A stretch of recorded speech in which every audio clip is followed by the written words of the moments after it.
Chapter 11. Fire Eater sneezes and forgives Pinocchio, who saves his friend Harlequin from death. In the theater, great excitement reigned. Fire Eater, this really was his name, was very ugly, but he was far from being as bad as he looked.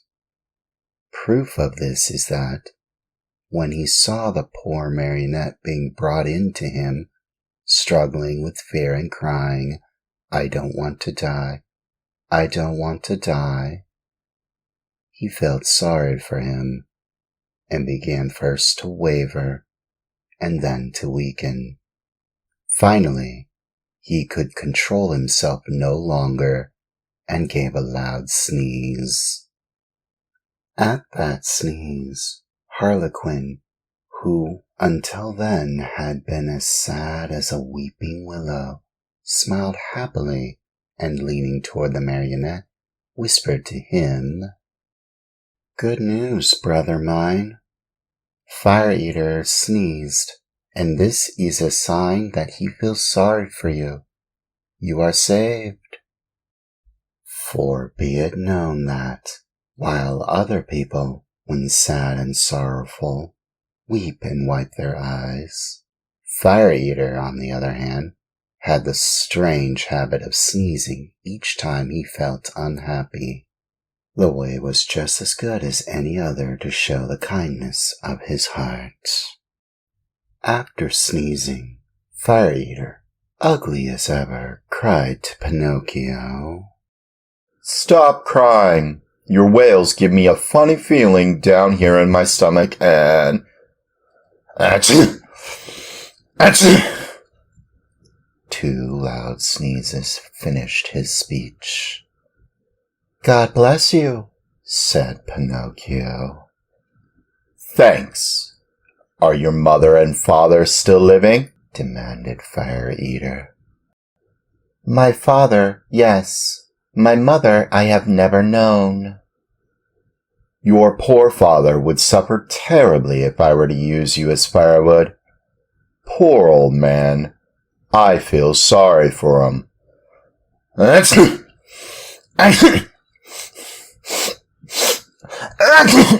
Three more sneezes sounded, louder than ever. "God bless you," said Pinocchio. "Thanks. However, I ought to be sorry for myself too just now. My good dinner is spoiled. I have no more wood for the fire, and the lamb is only half cooked. Never mind.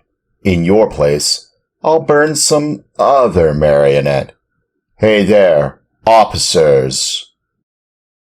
At the call, two wooden officers appeared, long and thin as a yard of rope, with queer hats on their heads and swords in their hands. Fire Eater yelled at them in a hoarse voice, "Take Harlequin, tie him, and throw him on the fire. I want my lamb well done." Think how poor Harlequin felt. He was so scared that his legs doubled up under him and he fell to the floor.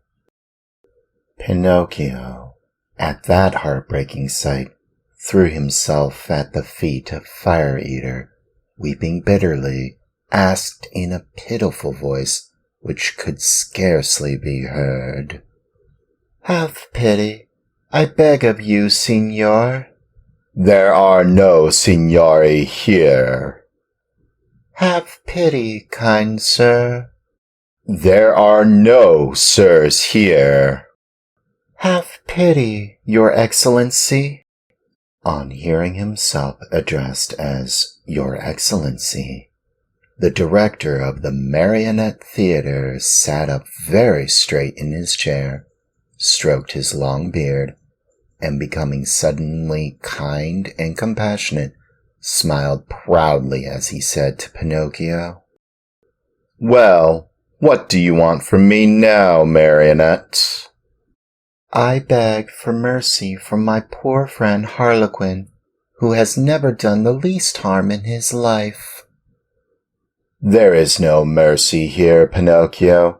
I have spared you. Harlequin must burn in your place. I am hungry, and my dinner must be cooked." "In that case," said Pinocchio proudly, as he stood up and flung away his cap of dough, "in that case, my duty is clear. Come, officers, tie me up and throw me on those flames. No, it is not fair for poor Harlequin, the best friend that I have in the world, to die in my place." These brave words, said in a piercing voice, made all the other marionettes cry. Even the officers, who were made of wood also, cried like two babies. Fire Eater at first remained hard and cold as a piece of ice, but then, little by little, he softened and began to sneeze. And after 4 or 5 sneezes, he opened wide his arms and said to Pinocchio, "You are a brave boy. Come to my arms and kiss me." Pinocchio ran to him, and scurrying like a squirrel up the long black beard, he gave Fire Eater a loving kiss on the tip of his nose. "Has pardon been granted to me?" asked poor Harlequin with a voice that was hardly a breath.